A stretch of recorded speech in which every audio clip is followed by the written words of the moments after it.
Let the Monday morning ruckus begin, and welcome to Things You Might Not Have Heard, where we bring you yesterday's latest in information, politics, current events, and pop culture. Today, it's the whole past weekends.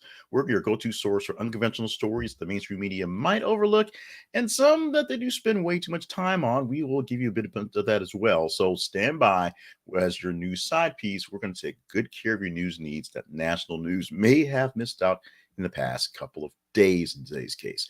Now, as the teaser graphic shows, we're going to talk about Barbara Walters and the passing of Barbara Walters happening before the turn of the year, turn to 2023. But we have 10 full stories, so there's 9 other stories to cover, plus other fun things as well. So make sure you stick around with that. We'll tell you how you get a chance to vote up stories such as the Barbara Walters stories in a bit, about the 14-minute mark on today, because we have more stories. Stick with us, and you'll show how to get into that and how to pick these stories we get up there, which are, of course, vetted by you as conversational and then curated by me as the best of the best, if you will. For more information about the full offerings of what we have at our project, at our website, at the things we do, go to the project website, which is thisisaconversationproject.com. So right now, let's get to the headlines 10 today that, of course, vetted by you out there in the world and curated by myself, Jay Cleveland Payne. Story number 1. It's probably the most important story that we have out there. It is the Idaho murder suspect who was willing to waive his extradition hearing. That's what his attorneys are saying about this right now. What we have in this is the attorneys for Brian Kohlberger killed for authorities say that Brian Kohlberger killed 4 University of Idaho students in November, and he's willing to waive his extradition hearing because he says he's innocent. Now, there's a whole lot of things that truly are, circumstantial. So a lot of allegedlys goes along with this one, but he goes to school at the University of Washington, which is actually not very far from the University of Idaho. He was in the area around the time these things going on. And so there's a whole lot of things going on, including his DNA being found at the scene. So it's hard to explain these things away easily. He says he can. He'll make an attempt. Oh, by the way, he's a forensic student. Say that 3 times fast. He's basically learning to be the CSI guy. So he's learning to get away with murders, although he's actually learning to understand and learn murders. Technically, he may have learned to get away with murders. So that's what people think about this one. We're going to see how this plays out. It'll probably take care a couple days for the extradition to be done, and he'll probably be back in Idaho within a few days. And then they'll start all the proceedings for what needs to actually happen for closure or justice, whichever way you want to play that. Twitter slams CNN for banning New Year's Eve boozing by Andy Cohen and Anderson Cooper. This thing had a life of its own. Of course, it was very, very, very, very public knowledge that the new president of CNN, Chris Licht, said there will be no drinking on the scene for the New Year's Eve celebrations, basically anywhere. At first, it was believe that Anderson and Cohen will get a chance to get out of it. They could drink on the podium, but no one else could. And then it was just basically nobody. So it turned into a running joke throughout the day, night, you should say. Kevin Hart popped up on a clip, basically cussing out and saying how it's so stupid they couldn't drink. They had a drinking game where they were drinking things that weren't alcohol, guessing what they were drinking. It was a hoot. However, the Twitterverse basically said, if Andy Cohen's not getting drunk with Anderson Cooper on New Year's Eve, why is CNN on this boat, on this patio? The reason why this basically happened, more or less, or people suspect, is because of Andy Cohen, believe it or not. Last year's broadcast, Andy Cohen, already drunk, was basically pointing behind them where they were filming the ABC version, the New Year's Rockin' Ease Live with Ryan Seacrest. I'm sorry, yeah, Ryan Seacrest's version. And Ryan Seacrest basically took over for Dick Clark stuff, and basically calling them losers and boring and all the other stuff. Ryan Seacrest, for his part, said it's probably good not to drink on the air. They don't drink on their ceremony until about 1:05, about an hour after the ball dropped and they're done with the broadcast. They have a celebration for the crew. But till then, no booze for the folks working the show. As we said, it wasn't quite the same deal, but we'll see what happens next year. We'll see if they actually pull this off next year based on the way CNN's changing stuff. Celine Dion Celine Dion. So Celine Dion snubbed from Rolling Stone's 200 greatest singers list. I don't have the list of singers who are on here in this article. Basically, I posted this one, and this is what got your response. You guys were hot and heavy. Twitter and the world essentially not very happy that Celine Dion was maybe it's my sinuses go. Celine Dion got snubbed completely. No one's off the list. Now, people can debate who's there, who's not, and you may want to go look at the article and check out the full list, all 200 names of the best singers ever by Rolling Stone. But it's actually a brand new book. It is essentially that's producing a lot of fodder for these things. All these things are really kind of, the things you do when you're drunk or you're high and you just kind of go back and forth. This has put a compilation that makes it even easier to play that game, because you can go with Rolling Stone and you can complain about what they said. Celine Dion, you may think she's kind of a overplayed warbler, but many folks believe she believes they should be somewhere in that list of 200 people on the list. I think Miley Cyrus is actually on the list. I'll have to go look at it again. We shall take a look. Your mileage, of course, may vary for your top 200 as well. Now, as the teaser graphic showed, Barbara Walters, trailblazing TV icon, dies at 93. Yesterday, as a lot of people kind of had a chance to kind of process a lot of stuff, there are a lot more different people coming out for that. But since she passed on Saturday, New Year's, or maybe Friday to into Saturday, New Year's Eve, before the turning of the year, there was a lot of things going out for her. A lot of people celebrating her life, a lot of things happening. And it was basically a shock. While she's 93 years old and she had not been in the best health, it was literally a shock as people were kind of winding down literally the last part of the year to lose Barbara Walters right before that moment. She won 12 Emmys. Career spanned 5 decades. Of course, she was the host for 2020, the first co-host for the Today Show, actually, the first woman to anchor a TV nightly newscast, and of course, created The View in 2014, which still goes on today. Whether that's a good thing or a bad thing, that's debatable. But she has been a trailblazer, a role model, a just positive influence in the news, and a big factor for many people who have been struggling in their roles moving through the newscast. For women, she was an icon. Barbara Walters not being there, essentially, what Oprah Winfrey said, would not be an Oprah Winfrey if there were no Barbara Walters. Barbara Walters was in her mind when she had her first interviews trying to do news back in the day. Mika Brzezinski this morning, as I was doing some work this morning, gave her praise and talking about how Barbara Walters, because Mika's big thing is, getting paid your worth. Barbara Walters was one of the first women who said, I should be paid what the men are being paid. In fact, I should be paid more than some of these dudes over here. And that's what happened. We mourn the loss of Barbara Walters. She's not been in much of the spotlight often because she's very tired and old and all those things. But her legacy definitely will live on in a lot of things you see and a lot of the work you see from other people. Buffalo sports teams business provide boost to Blizzard release efforts. The Buffalo Bills, the NFL, and Hallmark Blue Cross Blue Shield have donated $300,000 to help the city of Buffalo recover. The Erie County Sheriff John Garcia said that the Christmas storm of 2022 was the most intensive storm he had ever experienced, and that Buffalo Bills donated money will help people who were in need right then. Rob Druler, president of the Buffalo Sabres Foundation, said the team was proud to lend its support in the organizations, and they're helping the Western New York citizens recover from the storm. Basically, just essentially Buffalo doing what Buffalo does. We do a lot of just in the sports world and kind of in the just world in general, just piling on Buffalo. Buffalo is one of those places where people are good, people are great, but things like this happen and they just sort of knuckle up and just get things done. Buffalo taking care of Buffalo is the most Buffalo story we could pull to begin this year. Definitely. Not exactly related, but 13 bison are dead after a semi-truck crashes into the animals outside of Yellowstone National Park. They were killed after a semi-truck struck them outside of Yellowstone on Wednesday, the authorities said. The animals were frequently seen near roadways and trails in the winter months, putting them in the possible path of vehicles. Essentially, they're migrating across highways, which makes it an issue. The police used the accident to remind people to slow down during certain roads and weather conditions, including driving below the posted speed limit, because Bison. Bison have been calling Yellowstone home since prehistoric times and can often be seen in herds. The Montana Highway Police said as they investigated the crash. So, literally be kind to the bison. This is one of the things that reminds you that when you're driving through the beauty of nature, there's a lot of nature out there that you need to keep up with. Very quickly, we're gonna gloss over this so I don't get stuck in this one. Number 1 Georgia versus number 3 TCU. They advanced the college football playoff championship.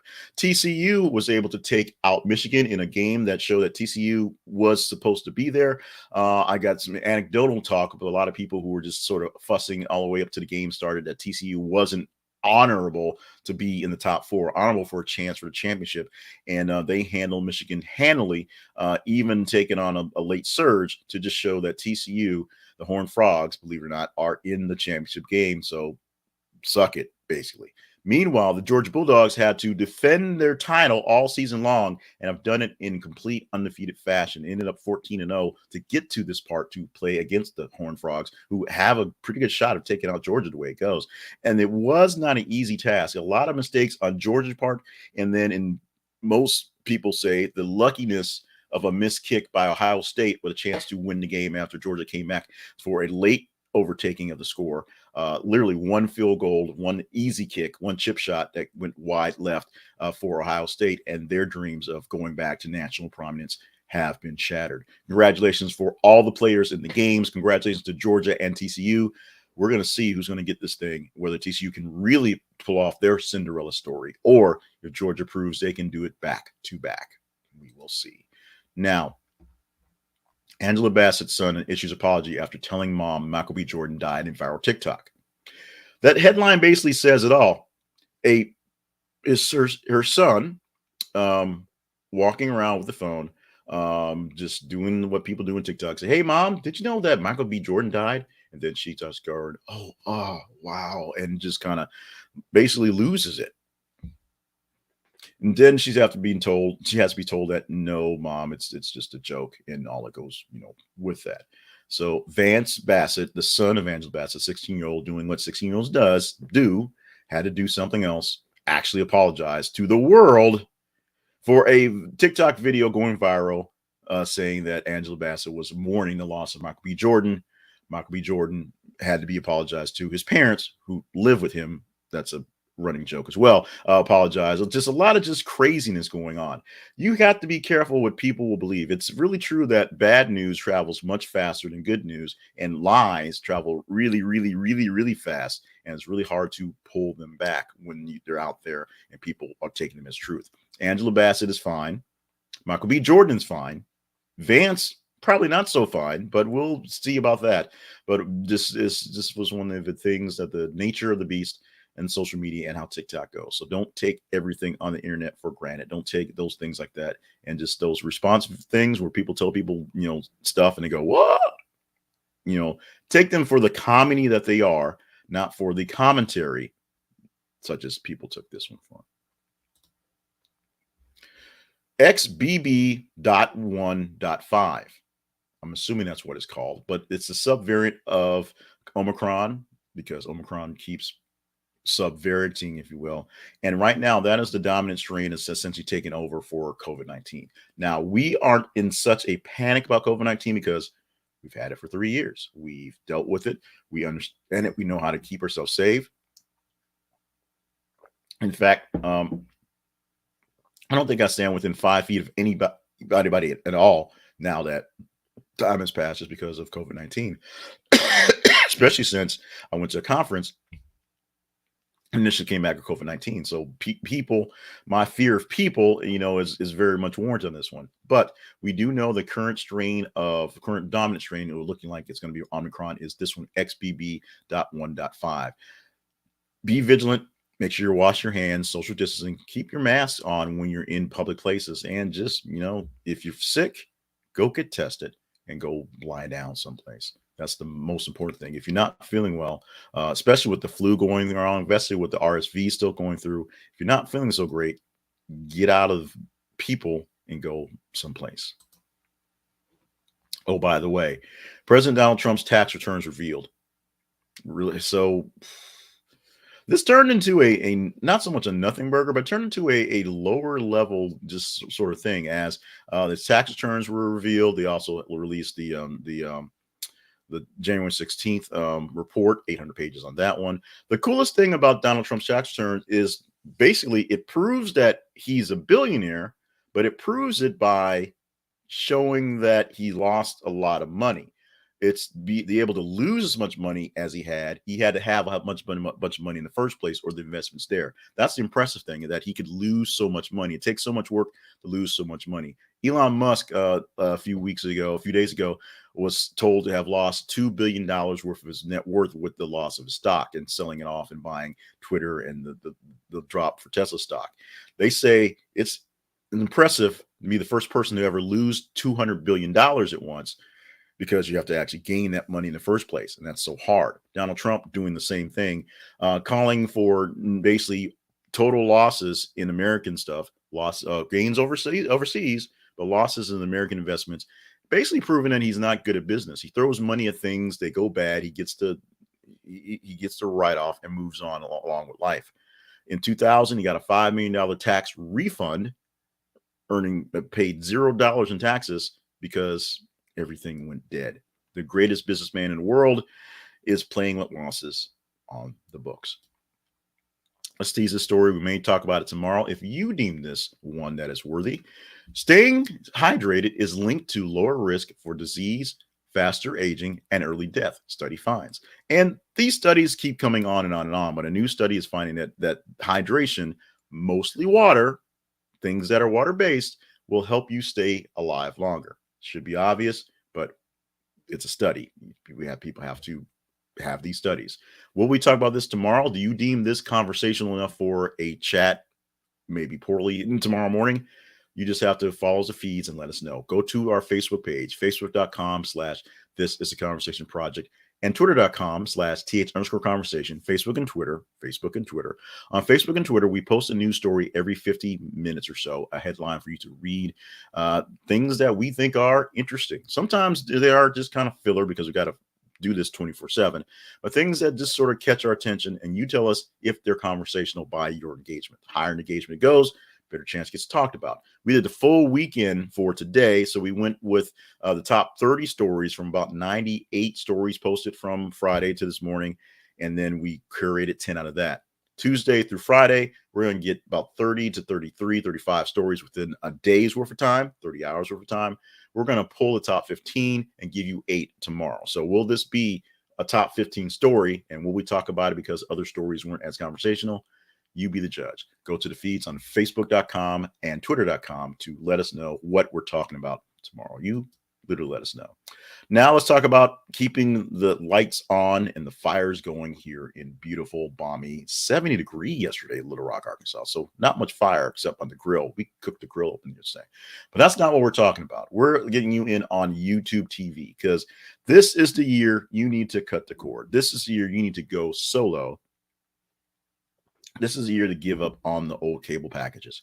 Go to thisisaconversationproject.com/YouTube TV and get in on the action and watch live TV from 85 channels plus your local channels. The computer just asks, hey, is this your zip code? You say, yeah, it's my zip code. Hey, is this channel 7 your channel 7? You say, yeah, it's my channel 7. And you can watch it streaming live wherever you want to. You get 6 accounts for the family. 6 people can have their own accounts with their own personal DVR. You can watch it on 4 devices at the same time. You can watch it on 4 accounts at the same time and any device you want to. I have 3 computers here. When things are going haywire, I usually have a screen here and a screen here doing stuff. I did election coverage with 4 screens from 4 different channels using YouTube TV. It's simple. It's easy. It also plays on, oddly enough, your TV, your smart TV, your phone, your tablet, your computer. It is just there for you. Check it out at thisisaconversationproject.com/YouTube TV. This is an affiliate link, so we get something back. Actually, we might not get something back. The link may actually be dead, but what they're going to give you is half off your first month. Try that on for size and see how that works out for you for YouTube TV. Conversation Project, that's what it says. That's who we are. The Conversation Project is a project. It's a website. It's a thing we do that we try to bring in the people from around the world and have some common goals, conversations around common news stories. Have the chance to talk to people who you don't necessarily agree with, but do them in a very mannered way. And so that's why we pull in the news stories and do this things you might not have heard. We also have other projects as well, including the conversations. It's an interview form where we just talk to people who are interesting and see what they do, why they're interesting, and see what they think about current events going on. We do the weekly wrap up, which is the purely numbers wise, the stats wise, what stories are top of the week. We also have Your Welcome, where we take a story, a few stories based on how we do that, and we put the words out there that people kind of want to say, but they're afraid to because PC and stuff. Not that it gets us in trouble. We basically put out there the sides that people really, really want to get into, but people are kind of afraid to get into do. And you can also go to our website and find out where we are around the World Wide Web. We are on Facebook and Twitter. We said it a few times. The YouTube page and Facebook page, which you may be watching. On Twitter, we're doing streaming as well. We are really having some fun with TikTok now. It's taking a little time and effort to make it work, but we're having some fun and gaining some traction there. And we're going to get some Instagram stuff up soon as well. Find up all the stuff you want to about the Conversation Project at thisistheconversationproject.com. Now we're going to go to today things that make this a little bit fun as you wrap up the show. Now that the headlines are done, today things start with birthdays. January 2nd birthdays include Gabrielle Cartitas, 62 years old. Andrea from 90210, who, we were all kind of weirded out because she was 30 on playing a teenager, although everybody else was like 25 and she was 30. But Gabrielle Cartitas, who on the back end of things got a little I guess a little bit subconsciously issued about being so old on the show, at least as people gather to it. But people love the show. They love the revivals. They love showing to see her. We're showing love to her. Cuba Gooding Jr. is 55 years old on the day, and Taye Diggs, 52 years old on the day. A couple folks that didn't get put in here because of time. We scratched out Dax Shepard. So because we had to get Gabrielle Gutierrez in there, but there's always many. Well, sometimes there's not many birthdays extra. This is one where we had a bunch of folks. We want to celebrate Gabrielle because love me some Gabrielle, love me some Andrea. Today is buffet day, and it's just like it is. So get out there if you still have today off. Probably because after January 1st, people don't want to really cook very much, so they just go to the buffets. But there's actually details. If you click on the links, you can see the details for why it's buffet day. If you still have a day off today, which I do have a full day off from work today, I think me and the kid are going to go do pizza buffet because we had done pizza buffet throughout the thing. So I think that's what our thing. That's how we're going to do it.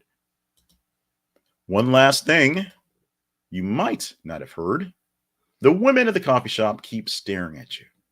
Is that what you think, big guy? Let's repeat that. Let's just rewind that. The women at the coffee shop keep staring at you. Is that what you think, big guy? Well, relax. She's not staring at you. She's staring at your wife. A survey found women spend more time staring at other women than they do guys, checking out the opposition's clothing along with their hair, weight, and etc. So this is something I can attest to, personally, because when I'm out sitting someplace at a coffee shop and we're people watching with my wife, she is commenting on people's hair. Oh, her hair is pretty. Oh, that sweater is pretty. There's all that stuff right there. And it's not so much opposition. It's just other women. It's not like they're trying to take you from them because, they don't care about you. They just care about that cute hairstyle or why she chose to wear that skirt with that blouse because it doesn't go together, because they care about them, not about us. Just make sure you got that straight. And with that, we are straight up done for this Monday morning, the first of the year for Things You Might Have Heard. My name, Jay Cleveland Payne. Thank you so much for joining us for this journey. Thank you so much for joining us for all the new things we've accomplished, new things we put in there, literally the things we put in the last couple of weeks to change the look and feel of the show. Some of them are slowly being integrated. Some of them are still a little dragging a little bit. So thank you so much for that. Thank you for all the comments, even the guy that complained about my face, because it's a comment and I take it graciously. Maybe not quite the way you wanted to give it to me, but there. It is what it is. If people are commenting and people are watching it, he had to see my face enough to want to complain about my face, so I'm okay with that, I guess. Well, we'll see what happens after my therapy session on Thursday, but you get the point. If you want to help us out with things here at the show, go to our main website and click on links to help out. You see the sponsors. If you're watching the video, you see the sponsors crawl underneath there. There's also a partnership page. If there's a way that you think that we should work together because we're doing great content, hook us up there. Basically, follow the feeds, watch the videos, be engaging with us, and that's the most important thing. We can figure out other stuff. If you engage with us, we can figure other stuff out.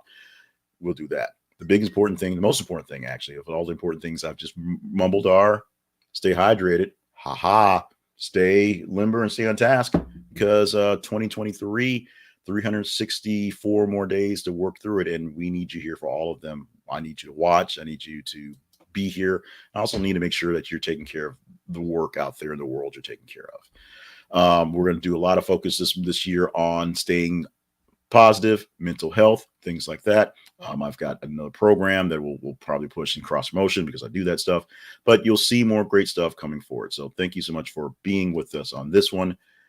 We'll see you tomorrow for more things you might not have heard.